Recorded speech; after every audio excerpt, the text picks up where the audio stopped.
Avez-vous déjà été victime d'une escroquerie? Qu'avez-vous ressenti?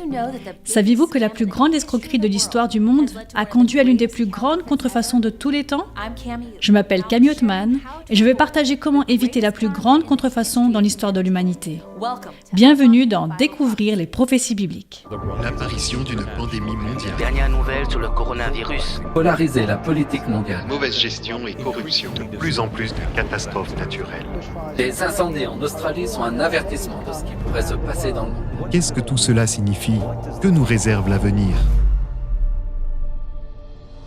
Rejoignez la présentatrice internationale Camille Othman en quête de réponses à la découverte des prophéties bibliques. Au cours de ses voyages à travers le monde, elle a été en contact avec les difficultés de la vie réelle. Et pourtant, malgré tout, elle a toujours trouvé des miracles d'espoir. Suivez Camille Othman dans Découvrir les prophéties bibliques, où elle explique la manière dont les prophéties bibliques sont en train de se réaliser et de plus en plus vite.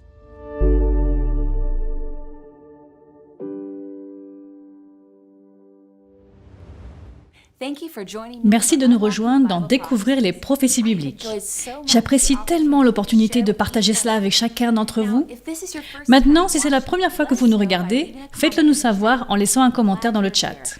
Je suis contente que vous soyez là.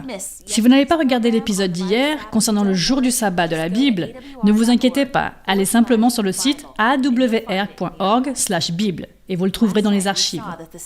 Hier soir, nous avons découvert que le sabbat représente le sceau authentique de Dieu. Vous vous demandez peut-être alors pourquoi tant de religions respectent un autre jour. Ce soir, vous serez peut-être choqués d'en connaître la raison. Récemment, j'ai rencontré un chef de village païen sur une île isolée. Lui aussi a été choqué parce qu'il a découvert au sujet du sabbat. Restez connectés pour savoir ce qu'il a fait ensuite. N'oubliez pas que vous pouvez cliquer sur le lien ci-dessous pour vous inscrire à notre école biblique en ligne. Des millions de personnes ont considéré ces leçons extrêmement importantes dans leur croissance spirituelle. Vous pouvez soumettre une question à nos experts en ligne, car ils sont anxieux d'entendre vos questions et de vous fournir des réponses bibliques. Voulez-vous que l'on prie pour vous, pour une difficulté que vous vivez? Alors cliquez sur le lien ci-dessous pour soumettre votre demande de prière. Maintenant, prions ensemble pour ensuite approfondir notre sujet du jour, la contrefaçon. Père Céleste, Seigneur, je te prie de nous faire prendre conscience de l'époque dans laquelle nous vivons, d'aiguiser nos esprits, d'ouvrir nos cœurs pour accueillir ta vérité et de nous dire, à travers ta parole, ce que nous devons faire, comment nous devons gérer tout ça, parce que nous voulons suivre ta voie, Seigneur. C'est toi que nous voulons suivre. Nous t'aimons au nom précieux et puissant de Jésus. Amen. Avez-vous déjà remarqué que les choses ne sont pas toujours telles qu'elles paraissent? Considérez l'histoire de l'araignée. Aristote a classé l'araignée comme insecte. Les insectes, on le sait, ont 6 pattes. Personne n'a remis en question le grand Aristote pendant 1700 ans. Il était communément admis que les araignées étaient des insectes et avaient donc 6 jambes. C'est Jean-Baptiste Lamarck qui a classifié l'araignée comme un arachnide à 8 pattes. Seulement parce que pendant des siècles, on croyait en quelque chose, cela ne le rend pas vrai. Serait-ce qu'une tradition, comme l'une de ces idées de longue date, s'est glissée dans l'Église chrétienne? Est-il possible que beaucoup aient accepté la fausseté à la place de la vérité et que très peu de gens aujourd'hui la remettent en question? Se pourrait-il que l'Église chrétienne ait permis à la tradition de l'homme d'éclipser la voix de Dieu? Une tradition si ancienne que presque personne n'en connaît le début? Une tradition que presque tous les chrétiens acceptent, en pensant suivre la voix de Dieu, alors qu'en fait, ils suivent les pensées de l'homme. C'est pourquoi nous avons choisi ce thème pour nos épisodes. Si c'est dans la Bible, je le crois. Si c'est en désaccord avec la Bible, alors ce n'est pas pour moi. Le livre d'Apocalypse prédit que Satan cherchera à tromper l'Église chrétienne. Apocalypse 12:9 dit « Il fut jeté dehors, le grand dragon, le serpent ancien, appelé le diable et Satan, celui qui égare toute la terre. Il fut jeté sur la terre et ses anges furent jetés avec lui. » Satan est un imposeur. Son but est de renverser le trône de Dieu. Le fondement de tout gouvernement réside dans son autorité et dans la capacité de faire des lois. Si votre peuple refuse de suivre vos lois, il refuse en réalité d'être votre peuple. Satan a attaqué la loi de Dieu. Mais au cœur même de sa loi, se trouve le sabbat. Alors n'est-il pas logique que Satan, le maître de la contrefaçon, attaque le Créateur en défiant le symbole de la création, le sabbat? Il y a des chrétiens honnêtes qui ont lu les 10 commandements écrits du doigt de Dieu et considèrent le 4e commandement, dans Exode 28 à 10, où il est dit « Souviens-toi de faire du jour du repos un jour saint. Pendant 6 jours, tu travailleras et tu feras tout ce que tu dois faire. Mais le 7e jour est le jour du repos de l'Éternel, ton Dieu. » Quand ils lisent cela, ils deviennent confus parce que l'Église qu'ils fréquentent respecte le dimanche, le 1er jour, et non le sabbat, le 7e jour. Le jour saint a donc dû être modifié dans le Nouveau Testament. Étrangement, le 1er jour de la semaine, c'est-à-dire le dimanche, n'est même pas mentionné dans l'Apocalypse et n'apparaît que 8 fois dans les autres livres du Nouveau Testament. Donc, si les gens pensent qu'il y a un commandement pour sanctifier le dimanche, nous devrions le trouver dans l'un de ces passages de la Bible concernant le 1er jour, n'est-ce pas? Continuons notre analyse. Vu que des millions de chrétiens sincères, aimant la Bible, respectent le dimanche, pourquoi la Bible est-elle curieusement silencieuse sur ce sujet? Se pourrait-il qu'il y ait autant de choses impliquées que ce qui paraît réellement à la surface? Oui. L'une des plus grandes prophéties du livre de l'Apocalypse concerne le sujet du culte du dimanche. Mais il serait impossible de comprendre cette importante prophétie à moins que le sujet d'aujourd'hui ne devienne très très clair. Il n'y a que 8 textes du Nouveau Testament concernant le 1er jour de la semaine dans la Bible. Dans la Bible, le dimanche est toujours appelé le 1er jour de la semaine. Le samedi est toujours appelé le 7e jour. Les nombres sont utilisés pour marquer les jours de la semaine, de la Genèse à Apocalypse. En lisant ces 8 textes, cherchez à comprendre si l'un de ces textes suggère ou non que le 1er jour doit maintenant être sanctifié. Pour le texte numéro 1, Marc 16, verset 9. Jésus, ressuscité le 1er jour de la semaine, apparut d'abord à Marie de Magdala, de laquelle il avait chassé 7 démons. Nous voyons ici que la résurrection de Jésus a eu lieu le 1er jour de la semaine, le dimanche. Chaque année, les chrétiens du monde entier célèbrent sa résurrection le dimanche de Pâques. Chaque année. Passons au texte numéro 2. Matthieu 28, 1. Après le sabbat, à l'aube du 1er jour de la semaine, Marie de Magdala et l'autre Marie allaient voir le tombeau. Notez que le sabbat se termine et puis le dimanche arrive. Est-ce que cela nous dit que le 1er jour de la semaine est maintenant sacré? Non. Texte numéro 3, Jean 20, verset 1. Le 1er jour de la semaine, Marie de Magdala se rendit au tombeau de bon matin, alors qu'il faisait encore sombre, et elle vit que la pierre avait été enlevée de l'entrée du tombeau. Ok, arrêtons-nous un instant. Jusqu'à présent, est-ce que l'un de ces 3 versets suggère que le 1er jour doit désormais être considéré comme sacré? Non. Texte numéro 4, Marc 16, versets 1 et 2. Lorsque le sabbat fut passé, Marie de Magdala, Marie la mère de Jacques et Salomé achetèrent des aromates afin d'aller embaumer Jésus. Le dimanche, elles se rendirent au tombeau de grand matin, au lever du soleil. Nous savons que Jésus a été crucifié le vendredi soir. Le vendredi a toujours été appelé le jour de la préparation, parce qu'on devait se préparer pour le sabbat, le jour saint du Seigneur. Jésus s'est ensuite reposé dans le tombeau pendant le sabbat, le 7e jour de la semaine. Et puis, Jésus est ressuscité le dimanche, le 1er jour de la semaine. Le dimanche est le jour de la résurrection de Jésus. Texte numéro 5, Luc 24, verset 1. Le dimanche, elles se rendirent au tombeau de grand matin avec quelques autres. Ok. Il n'y a aucune instruction ici que le dimanche est maintenant le jour saint du Seigneur. Texte numéro 6, Jean 20, verset 19. Le soir de ce même dimanche, les portes de la maison où les disciples se trouvaient fermées car ils avaient peur des chefs juifs. Jésus vint alors se présenter au milieu d'eux et leur dit « Que la paix soit avec vous ». Certains affirment qu'ils s'étaient réunis pour inaugurer le culte du 1er jour de la semaine, le dimanche comme jour saint. Mais les disciples n'auraient pas pu inaugurer un nouveau jour saint en l'honneur de la résurrection, car jusqu'à l'apparition de Jésus, parmi eux, ils refusaient de croire qu'il avait été ressuscité. Et cela est prouvé dans Marc 16, verset 14, où il est dit « Enfin, il apparut.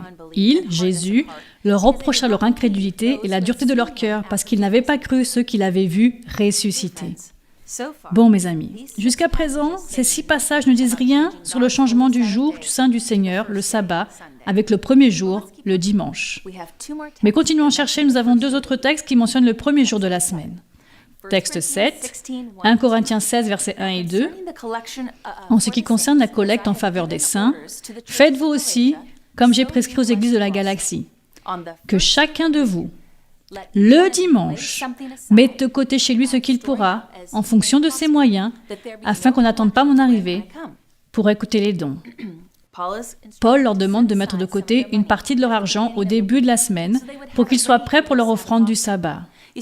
Vous voyez, Paul rassemblait des fonds pour les chrétiens de Jérusalem qui souffraient de la famine. Il a donc écrit à l'avance aux églises qu'il visiterait, en demandant que chaque croyant mette de l'argent de côté chaque semaine pour qu'il soit prêt à son arrivée. Ok. Texte 8, notre texte final, acte 20, verset 7. Le dimanche, le premier jour de la semaine, nous étions réunis pour rompre le pain. Comme il devait partir le lendemain, Paul s'entretenait avec les disciples et il a prolongé son discours jusqu'à minuit. Est-ce que ce texte dit de respecter le dimanche comme un jour saint ou que le sabbat, le 7e jour, a été modifié avec le premier jour? Non. Le fait qu'ils aient rompu le pain ou célébré la communion pendant ce service n'indique pas que le jour était désormais sacré, parce que la Bible dit qu'ils rompaient le pain tous les jours. Dans Acte 2, 46, il est dit « Chaque jour, avec persévérance, ils se retrouvaient d'un commun accord au temple. Ils rompaient le pain dans les maisons et ils prenaient leur nourriture avec joie et simplicité de cœur. » Nous avons maintenant examiné les 8 textes du Nouveau Testament qui se réfèrent au dimanche. Vous avez maintenant examiné par vous-même qu'il n'y a jamais eu le moindre signe de changement. Comment s'est produit alors le changement du jour de culte? L'un des jours est-il une contrefaçon? Beaucoup de chrétiens honnêtes lisent dans Luc 4,16 que Jésus affirme « Conformément à son habitude, il entra dans la synagogue le jour du sabbat. » Le Christ a dit dans Matthieu 24:20 que ses disciples respecteraient le sabbat pendant 40 ans après la croix, en affirmant « Priez pour que votre fuite n'arrive pas en hiver, ni un jour de sabbat. » Dans Actes 13, 42-44, l'apôtre Paul a enseigné presque à une ville entière de respecter le sabbat, le 7e jour. Les chrétiens découvrent ensuite dans Apocalypse 1:10 que le Seigneur s'est réservé un jour. Puis ils lisent dans Luc 6:5 que le sabbat est le jour du Seigneur. Ils relisent la même chose dans Marc 2, 27 et 28 et Matthieu 12, verset 8. Ils sont confus et demandent « Qui a changé le sabbat de la Bible ?» Eh bien, certainement pas Dieu, parce que la Bible dit dans Malachie 3, verset 6 « Je suis l'Éternel, je ne change pas. » Je suis reconnaissante parce que je peux avoir une assurance dans sa parole qui est la même hier, aujourd'hui et demain. J'aime ça de notre Dieu. Puis ils regardent la Bible et ils voient que Jésus n'a pas changé le sabbat, parce que la Bible promet dans Hébreux 13, verset 8, Jésus-Christ est le même hier, aujourd'hui et pour l'éternité. Donc Dieu n'a pas changé le sabbat, Jésus ne changerait pas le sabbat, et les disciples ne pouvaient pas changer le sabbat. Acte 5, verset 29. Pierre et les apôtres répondirent « Il faut obéir à Dieu plutôt qu'aux hommes. » La question est donc de savoir qui l'a fait. Dans le livre de l'Apocalypse, chapitre 13, il y a une bête qui s'élève au-dessus de la mer. C'est dans ce chapitre que nous découvrons la marque de la bête et le 666. Mais remarquez comment la bête est décrite. Maintenant, mes amis, laissez-moi vous dire ceci. Dans la Bible, les bêtes sont le symbole des royaumes et des pouvoirs. Pas de véritables monstres qui sortent de la mer. OK? Très bien. Jésus nous aime et le livre de l'Apocalypse représente sa lettre d'amour pour nous. Alors lisons le texte en gardant cela à l'esprit. Apocalypse 13, verset 1. Puis je vis monter de la mer une bête qui avait 7 têtes et 10 cornes. Et sur ces cornes, 10 diadèmes. Et sur ses têtes, des noms blasphématoires. Voici un exemple parfait. Voici une bête dans la Bible qui représente un pouvoir ou royaume politique ou religieux. Ce pouvoir qui s'élève est un pouvoir blasphématoire. Il revendique des droits et des pouvoirs qui n'appartiennent qu'à Dieu. Le texte continue. La bête que je vis ressemblait à un léopard. Ses pattes étaient comme celles d'un ours et sa gueule comme une gueule de lion. Le dragon lui donna sa puissance, son trône et une grande autorité. Qui est le dragon? Satan. Il confère à ce pouvoir une grande autorité. Le monde entier l'écoute déclarer ses propres lois à la place de la loi de Dieu. Le sabbat est devenu l'objet d'une attaque spécifique. Pour comprendre cette bête, examinons à nouveau le livre de Daniel, le chapitre 7. Ici, nous avons les mêmes images que dans Apocalypse 13. Un lion, un ours, un léopard et le dragon. Daniel 7 nous donne la clé pour découvrir Apocalypse 13 et comprendre l'ensemble du sujet de la marque de la bête et du 666. J'aime bien que Dieu ait écrit sa parole afin que du début à la fin, il y ait une cohérence et que tout cela aille ensemble. On a donc besoin de chaque morceau. Lisons Daniel 7, versets 2 et 3. Daniel parle en disant « Je regardais pendant ma vision nocturne et voici que les 4 vents du ciel ont fait irruption sur la grande mer. 4 bêtes énormes sont sorties de la mer, différentes les unes des autres. » Remarquez cette clé pour interpréter la prophétie biblique. Daniel 7, 17. Ces 4 bêtes énormes, ce sont 4 rois qui surgiront de la terre. Daniel 7, 23. La 4e bête, c'est un 4e royaume qui existera sur la terre. Daniel voit donc 4 bêtes qui représentent 4 royaumes. Ces 4 royaumes puissants du monde commencent à l'époque de Daniel et nous font remonter le ton. Si vous étiez avec nous le premier soir pour le premier épisode, vous vous souvenez que nous avons vu 4 royaumes dans Daniel chapitre 2. Ces métaux de la statue représentaient Babylone, la Médo-Perse, la Grèce, Rome et l'Europe divisée. Cette vision des bêtes ajoute plus d'informations à la vision de Daniel 2. Elle met en lumière un pouvoir de l'époque de l'Europe divisée qui se produirait et tendrait de changer la loi de Dieu. Voyons comment la Bible prédit ces événements et voyons clairement comment l'histoire confirme ce qui s'est réellement passé. Maintenant, la première bête. Daniel 7,4 dit « La première ressemblait à un lion et avait des ailes d'aigle. Pendant que je regardais, ses ailes ont été arrachées. Elle a été soulevée de la terre et mise debout sur ses pattes, comme un homme, et un corps d'homme lui a été donné. » La première bête était comme un lion avec des ailes d'aigle. D'accord. Lorsque les archéologues ont fait des fouilles en Irak, près du site de l'ancienne Babylone, ils ont trouvé des gravures sur les murs d'un lion avec des ailes d'aigle. Dans l'Antiquité, les gens savaient que les lions symbolisaient Babylone. Puis une autre nation devait naître. Babylone n'aurait pas gouverné le monde pour toujours. Daniel 7, verset 5. Puis est apparue une deuxième bête qui ressemblait à un ours. Elle se dressait d'un côté et elle avait 3 côtes dans la gueule, entre les dents.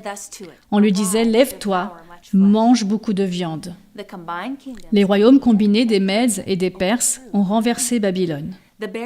L'ours des Médo-Perses, se dressant sur un côté, représente les Perses, renversant Babylone, pour ensuite dominer aussi sur les Mèdes. Qu'est-ce que l'ours a dans sa gueule? 3 côtes. Vous voyez, quand la Médo-Perse a conquis le monde, il a d'abord conquis Babylone, puis il s'est dirigé vers le nord et a conquis la Lydie, puis vers le sud et a conquis l'Égypte. Ces 3 nations, Babylone, la Lydie et l'Égypte, représentent les 3 côtes. Pouvez-vous voir à quel point la prophétie biblique est exacte? J'aime cet aspect. Le 3e empire apparaît dans Daniel 7,6. Après cela, j'ai vu une autre bête qui ressemblait à un léopard.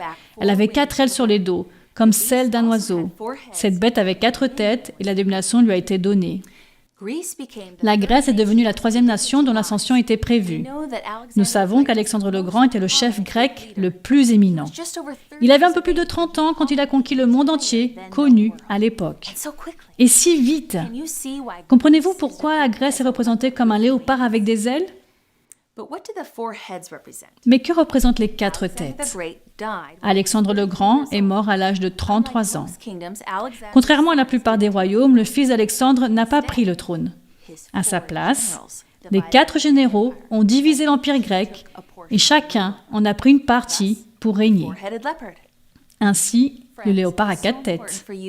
Mes amis, c'est si important pour vous et moi de connaître la naissance et la chute prophétique de ces royaumes. C'est important car nous devons savoir pour notre avenir que lorsque la Bible prévient que quelque chose va se passer, nous pouvons le croire. Et nous croyons que cela se passe exactement comme il est dit et juste à temps. Nous pouvons assurément prendre Dieu au mot comme il nous en avertit, non pas pour nous faire peur, mais pour nous préparer. Continuons. La Bible décrit un 4e empire, Daniel 7, verset 7. Après cela, j'ai vu dans mes visions nocturnes une 4e bête, redoutable, terrible et extraordinairement puissante. Elle avait de grandes dents de fer. Elle mangeait, brisait et piétinait tout ce qui restait. Elle était différente de toutes les bêtes précédentes et elle avait 10 cornes. Il est très clair que cette 4e bête, avec des dents de fer, représente le royaume de fer de Rome. Cette période nous amène au temps du Christ, lorsque Rome gouvernait le monde. Le christianisme a grandi dans cet empire romain. La Bible décrit clairement l'effondrement de l'empire romain dans la symbolique des orteils de la statue et des cornes de la 4e bête. L'image de Daniel 2 avait des pieds et des orteils de fer et d'argile représentant l'Europe. La 4e bête a 10 cornes. L'histoire montre que Rome était divisée en 10 grandes zones. Génial! À l'époque, les tribus barbares prenaient le contrôle de l'Europe.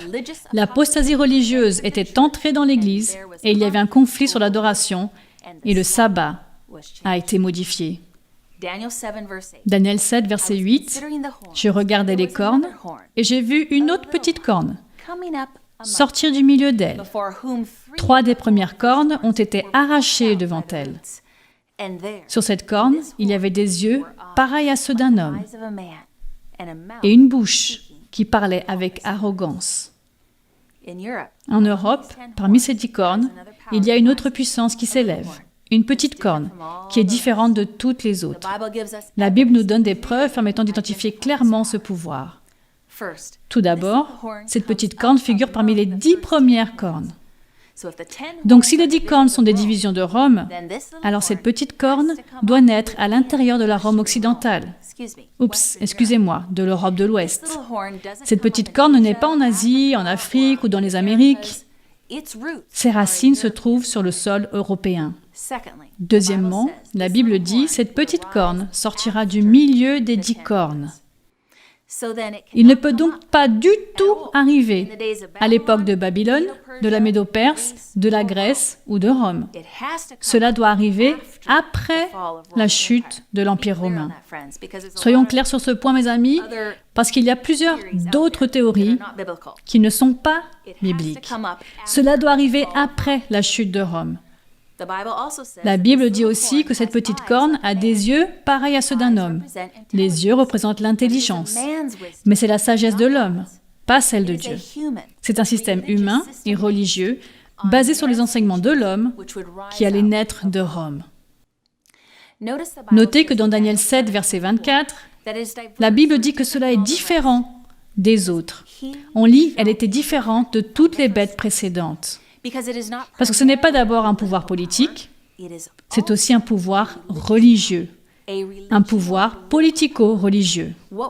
Que ferait ce pouvoir? Il tenterait de changer la loi de Dieu. Daniel 7, verset 25, prédit « Par ses paroles, il s'opposera au Très-Haut. Il opprimera les saints du Très-Haut et projettera de changer les temps et la loi. » Serait-ce le sabbat? Pouvez-vous penser à des mots plus forts contre le Très-Haut que de prétendre avoir l'autorité de changer la loi de Dieu? Il s'agit évidemment des lois divines, non des lois fiscales ou politiques, pas si importantes. Daniel 8, verset 12 nous dit que cette petite corne, le pouvoir, a jeté la vérité par terre et réussi dans ses entreprises. Donc, dérivant de l'ancien empire romain, un pouvoir religieux s'élèverait. Au début, il serait petit, mais il deviendrait extrêmement puissant. Il utiliserait son pouvoir pour revendiquer l'autorité de changer même la loi de Dieu. L'histoire enregistre pour nous un changement progressif qui a eu lieu du sabbat au dimanche. Le Dr John Eadie documente les racines de ce changement dans son encyclopédie biblique à la page 561. Il dit « Le sabbat, un mot hébreu signifiant « repos ». Le dimanche était un nom donné par les païens au premier jour de la semaine, car c'était le jour dans lequel ils adoraient le soleil. Le culte du soleil était accepté et répandu dans toute l'Égypte, en Babylone, Perse et à Rome. Même les jours de la semaine ont été touchés. L'histoire nous montre que les Grecs et les Romains ont nommé les jours de la semaine suivant les corps planétaires. Beaucoup ont été appelés d'après leurs dieux et déesses. Voyons voir. Dimanche, le jour du dieu soleil. Lundi, le jour du dieu de la lune. Le mardi est consacré à Touya, le dieu de la guerre. Le mercredi est le jour d'Odin, le porteur de la mort. Jeudi est le dieu du tonnerre, Thor. Vendredi, le jour de Freya, la déesse de l'amour, de la beauté et de la fertilité. Samedi, le jour de Saturne, dieu de la moisson. Ainsi, une fois de plus, la mythologie a été incorporée dans notre façon de penser, dans notre société actuelle. Gardez à l'esprit que Dieu, dans la Bible, marque les jours par des chiffres.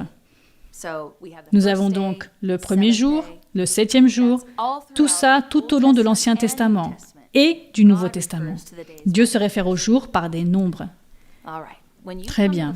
Au IVe siècle, l'empereur romain Constantin avait une forte dévotion envers l'adoration du soleil, au point d'arriver même à mettre le dieu soleil sur les pièces qu'il avait créées. Mais il avait un dilemme. Rome s'effondrait et Constantin souhaitait unifier son empire. Il a eu ce qu'il pensait être une idée brillante. Pourquoi ne pas unir l'empire autour du culte du dimanche? Vous voyez, Constantin a un jour levé les yeux vers le soleil avant une bataille. Il y a vu une croix de lumière au-dessus de lui, avec les mots grecs signifiant « dans ce signe, conquérir ». Constantin a ordonné à ses troupes de parer leurs boucliers avec un symbole chrétien, et par la suite, ils ont été victorieux. Voici la combinaison de l'adoration du soleil et du christianisme.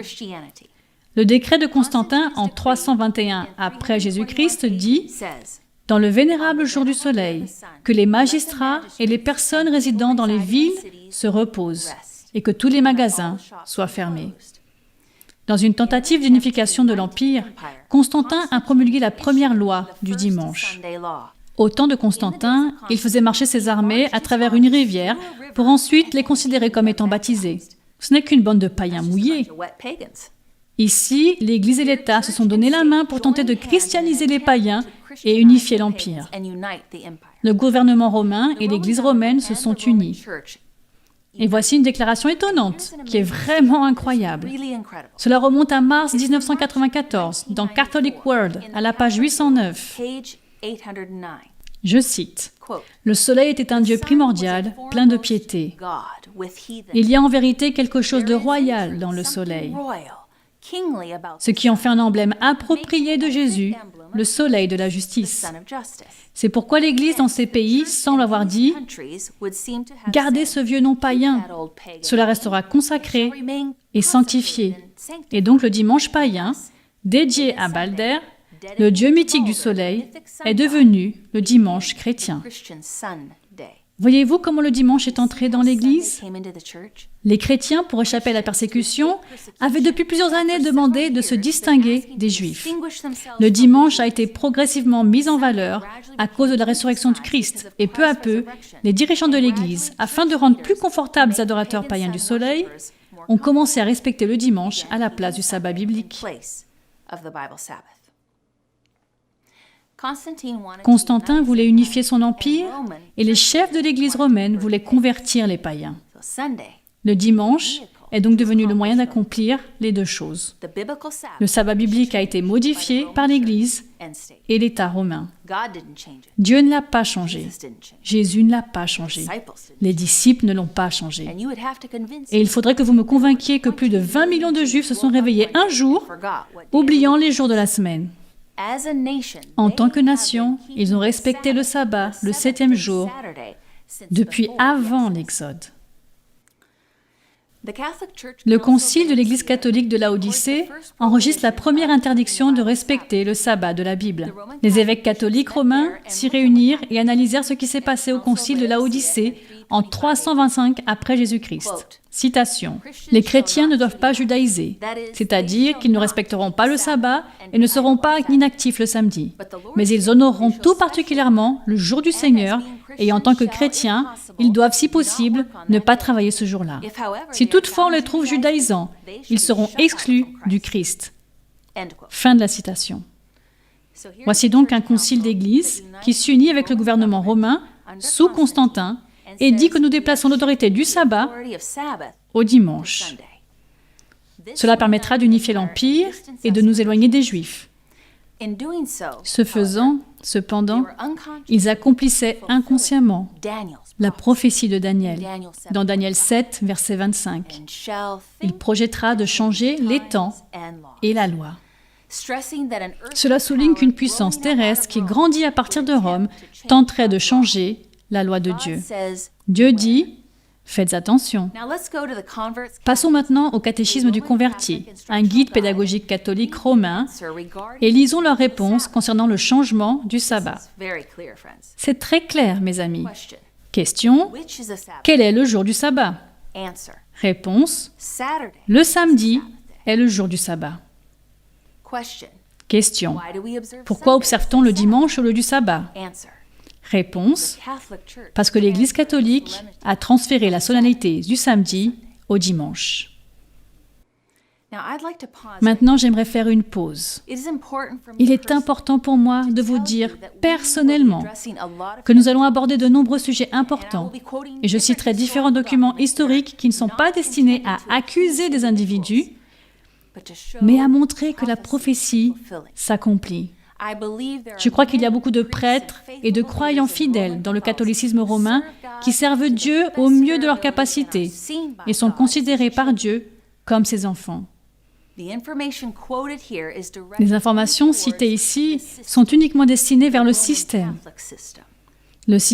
catholique romain, qui a un certain nombre de doctrines qui, nous le verrons, s'opposent clairement aux Écritures. Et en tant que chercheur de vérité, c'est mon sincère désir de vous présenter la parole de Dieu qui est claire, afin que vous puissiez décider vous-même ce qui est vrai et ce qui est erroné. D'accord. Savez-vous que l'Église catholique a modifié les 10 commandements de Dieu? Passons à leur propre document, l'Encyclopédie catholique, volume 4, page 153. Il est écrit, je cite, « L'Église, après avoir changé le jour de repos à partir du sabbat juif du 7e jour de la semaine au 1er, a fait en sorte que le 3e commandement se réfère au dimanche étant le jour à sanctifier comme le jour du Seigneur. » Fin de la citation. L'Encyclopédie catholique déclare que le commandement concernant le temps avait été modifié par l'Église. D'ailleurs, certains ont pu remarquer que cette déclaration fait référence au 3e commandement. Mais nous avons déjà remarqué dans la Bible de nos propres yeux que le sabbat est le 4e commandement. Le pouvoir romain du Moyen-Âge a également changé la loi de Dieu en supprimant le 2e commandement, celui qui interdit l'image, l'idole, le culte. Puisqu'il n'avait plus que 9 commandements, on devait les ramener à 10. Ils ont donc pris le 10e commandement, « Tu ne convoiteras pas », et l'ont divisé en 2. Problème résolu. Cela illustre la mentalité de l'Église qui prévaut sur la parole de Dieu. Karl Keating, l'un des plus grands érudits laïcs catholiques, a écrit un livre comme défi aux protestants. Cet auteur catholique raisonne avec les protestants en disant « Si vous voulez vous en tenir à la Bible, vous devriez respecter le sabbat de la Bible. » Lisons ces mots dans son autre livre « Catholicisme et fondamentalisme ». Je cite « Les fondamentalistes se réunissent pour le culte le dimanche. Pourtant, il n'y a aucune preuve dans la Bible que le culte devait être fait le dimanche. Le sabbat juif, ou jour de repos, était bien sûr le samedi. C'est l'Église catholique qui a décidé que le dimanche devait être le jour de culte pour les chrétiens, en l'honneur de la résurrection. » Fin de la citation. En d'autres termes, si vous ne voulez pas passer par la Bible, il dit que vous devriez retourner à l'Église catholique, qui revendique librement l'autorité de changer la loi de Dieu selon son propre gré. Dis donc, attendez une minute. Dieu donne des avertissements clairs sur le fait de s'attaquer à lui ou à sa parole. Apocalypse 22, 18, 19. Je le déclare à toute personne qui écoute les paroles de prophétie de ce livre. Si quelqu'un y ajoute quelque chose, Dieu lui ajoutera les fléaux décrits dans ce livre. Et si quelqu'un enlève quelque chose aux paroles du livre de cette prophétie, Dieu enlèvera sa part de l'arbre de la vie et de la ville sainte décrit dans ce livre. C'est sérieux, mes amis. Puis en Matthieu 15, versets 3 à 9, Jésus, lui, répond en leur disant « Pourquoi transgressez-vous le commandement de Dieu au profit de votre tradition? Vous annulez ainsi la parole de Dieu au profit de votre tradition. Hypocrite! Ésaïe a bien prophétisé sur vous quand il a dit « Ce peuple prétend s'approcher de moi et m'honore des lèvres, mais son cœur est éloigné de moi. » C'est faussement qu'il m'honore en donnant des enseignements qui sont des commandements humains. Le caractère sacré du dimanche est issu de la tradition et des commandements humains. Qui allez-vous suivre, Dieu ou l'homme? La question est bien plus qu'un simple problème d'un jour ou d'un autre. La question est, qui est votre guide? La Bible ou la tradition? La question est de savoir si une église humaine ou un chef religieux humain, pour quelconque raison ou motif qu'il soit, a l'autorité de changer la loi de Dieu qui a été écrite avec son doigt sur ces tables de pierre. Il s'agit de savoir qui a l'autorité. À qui devons-nous montrer notre adoration? La rébellion de Satan tourne autour du culte. C'est le thème du bien ou du mal qui commence dans la Genèse. L'histoire de Caïn et Abel décrit deux types de personnes qui parcourent deux chemins différents dans la vie. L'un adorait de la manière prescrite par Dieu et l'autre ne le faisait pas. Lequel a été béni et accepté par Dieu? L'orgueil de qui l'a conduit au meurtre pour ensuite être maudit par Dieu? Alors que Caïn et Abel ont été élevés par les mêmes parents, ils avaient des attitudes différentes à l'égard de Dieu et de son autorité. C'est là que leurs chemins ont divergé. Abel a vu la miséricorde de Dieu dans la manière dont le Créateur a pourvu à la rédemption de la race humaine. Mais Caïn s'est rebellé dans son cœur contre Dieu. La distinction n'était peut-être pas évidente jusqu'à ce qu'il soit temps d'apporter leur sacrifice devant Dieu. Le drame entre Caïn et Abel concerne vraiment la lutte entre Caïn et lui-même. Bien que Caïn ait eu la possibilité de faire demi-tour, il s'est accroché de plus en plus à sa fierté obstinée en s'éloignant de Dieu. Le plan de Dieu pour le salut n'est pas négociable. C'est un don. Le cœur humain, quand il s'accroche fièrement à soi-même et à la tradition, trébuche sur une pente glissante de destruction. Dieu tend constamment la main à ceux qui se rebellent pour leur donner une chance de faire demi-tour, de se repentir. On ne naît pas gagnant et on ne naît pas perdant. On naît avec un choix à faire. Aujourd'hui, choisissez qui vous désirez servir. Souvent, la stratégie de Satan consiste à me faire ignorer ou enfreindre un seul des commandements de Dieu. Jacques 2, versets 10 à 12 nous dit pourquoi. De fait, la personne qui obéit à toute la loi, mais qui pêche contre un seul commandement, est en faute vis-à-vis de l'ensemble. La loi de Dieu est comme une forteresse à 10 côtés. Un seul côté doit être violé pour permettre à l'ennemi d'entrer. Donnez un pouce au diable et il deviendra votre chef. Abandonner le sabbat de la Bible, donné par Dieu comme signe de son autorité créatrice, n'est pas rien, mes amis. Je choisis de suivre ce que Dieu a donné à Adam dans le jardin d'Éden. Je choisis de suivre l'exemple du Christ. Et vous? Dieu dit que le sabbat est un grand signe. C'est un signe de notre loyauté envers le Christ. C'est un signe que nous croyons qu'il a créé notre monde. Dans le jardin d'Éden, Satan a dit à Ève, « Quelle différence un arbre fait-il? Tous les arbres se ressemblent. » Et Ève a perdu l'Éden parce qu'elle a cru à ce mensonge. Et beaucoup de chrétiens aujourd'hui croient à une tromperie. Les gens disent, « Quelle différence fait un jour? Tous les jours se ressemblent. » Avec Dieu, tous les jours ne se ressemblent pas. Un jour a été béni par Dieu, le 7e. Un jour a été sanctifié par Dieu, mis de côté, et Dieu ne se reposait qu'un seul jour, le sabbat. Les questions que nous traitons sont des questions d'autorité, des questions d'obéissance. Notre choix est la Bible ou la tradition, Jésus ou les chefs religieux, la loi de Dieu ou les dogmes des hommes, l'instruction de Dieu ou les enseignements humains, la voie de Dieu ou la voie de l'homme. Cela signifie-t-il que tous ceux qui respectent le dimanche sont perdus? Non. Il y a beaucoup de chrétiens qui respectent le dimanche et aiment Jésus. Tous ceux qui respectent le dimanche ne sont pas perdus. Ils sont peut-être en train de vivre selon ce qu'ils connaissent. La différence est que quand ils apprennent plus, sont-ils prêts à tout suivre? Cela me fait penser à Perfecto, dans un village isolé, haut dans les montagnes de Mindoro aux Philippines, où il vit comme un influent chef païen. Vous voyez, le spiritualisme et les coutumes locales étaient son mode de vie. Parfois, les gens visitaient le village et essayaient de convertir au christianisme. Mais ce qu'ils disaient était différent de ce qu'ils pratiquaient et la confusion le dérangeait. Il leur disait « Allez-vous-en ». Il trouvait alors du réconfort dans son bien le plus précieux, sa radio. Il n'écoutait qu'une seule station qui jouait la musique qu'il aimait. Et un jour, après la fin de sa chanson préférée, un nouveau programme commençait qui a attiré son attention. L'animateur radio parlait du 7e jour du sabbat comme le vrai jour de repos. C'était nouveau pour lui et différent de ce que les autres chrétiens avaient professé. Heureusement, il est allé voir les personnes qui dans son village respectaient le dimanche et leur a dit qu'il n'était pas en train de respecter le bon jour, à cause de ce qu'il avait entendu à la radio. Il a été surpris de voir que ces personnes ont montré un réel intérêt envers ce qu'il partageait. Après cela, il a réuni tout le village pour écouter sa radio. Tout le monde a adoré le programme. Le lendemain, ils se sont tous réunis dans l'espoir d'en savoir plus. Ils se réjouissaient d'entendre le programme.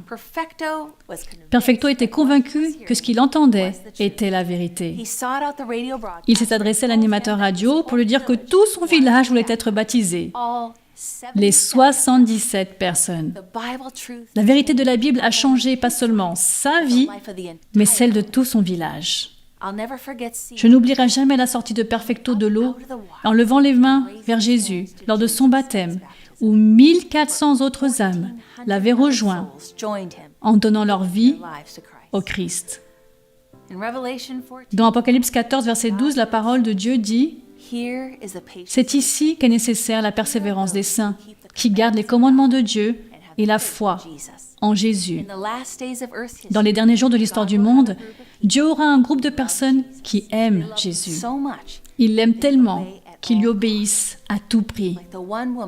C'est comme la femme qui est allée au baptême dans un lac voisin. Elle avait assisté à des réunions de prophétie comme celle-ci, mais son mari n'était pas d'accord avec sa participation. Le jour de son baptême, elle a donc quitté la maison dans sa robe blanche et son mari l'a secrètement suivie. Il a pris une machette et l'a tenue derrière son dos. Le pasteur invitait le peuple à entrer dans l'eau et alors qu'elle s'y dirigeait, son mari l'a brusquement arrêtée en la menaçant qu'elle ferait mieux de ne pas faire un pas de plus, ou ce serait son dernier jour. Il révélait lentement son couteau derrière son dos. Elle a continué à marcher et l'eau atteignait ses chevilles, puis ses mollets, puis ses genoux. Et elle a murmuré: « Personne ne m'empêchera d'avoir Jésus comme sauveur. » Il l'a défiée agressivement. Pas un pas de plus. Et elle a fermé les yeux et s'est avancée en disant: « Je me donne à Jésus. J'ai appris la vérité et je ne reviendrai pas en arrière. » Des larmes ont commencé à couler de ses yeux. Et ce qu'elle n'a pas vu, c'était les larmes qui coulaient dans les yeux de son mari. Soudain, le silence s'est installé alors que tout le monde regardait. Le mari a levé son couteau seulement pour le faire tomber en déclarant: « Si tu es prête à renoncer à ta vie pour ce Jésus, alors moi aussi, je veux le connaître. » Mes amis, êtes-vous prêts à suivre Jésus partout où il vous mènera, quelles que soient les conséquences? Bien que la route soit parfois difficile, il mène à l'arbre de vie, dans la cité de Dieu. Prions ensemble. Père céleste, la vérité appelle. Et nous nous adressons à toi, Jésus, pour recevoir miséricorde et force. Donne-nous le don du discernement et de la compréhension pour y voir clair, car nous te faisons entièrement confiance. Il n'y a rien dans ce monde qui vaille la peine de risquer de perdre notre propre âme. Protège notre engagement à suivre chaque vérité biblique que tu nous as révélée dans ta sainte parole. Bénis chaque personne qui nous écoute. Au nom précieux et puissant de Jésus. Amen. Avant de conclure ce soir, mes amis, je voudrais vous donner la possibilité de répondre au message que vous venez d'entendre. Si vous voulez bien répondre à une ou plusieurs des options suivantes. La première option est « Le sujet du sabbat biblique est clair pour moi ». Si vous êtes d'accord, cliquez simplement sur ce lien. Deuxièmement, je comprends que le sabbat de la Bible est le 7e jour de la semaine. Troisièmement, j'accepte et je crois que le 7e jour de la semaine est le sabbat des 5 commandements de Dieu. Et je veux que le jour du sabbat soit sanctifié. Quatrièmement, j'aimerais recevoir plus de matériel pour connaître le sabbat.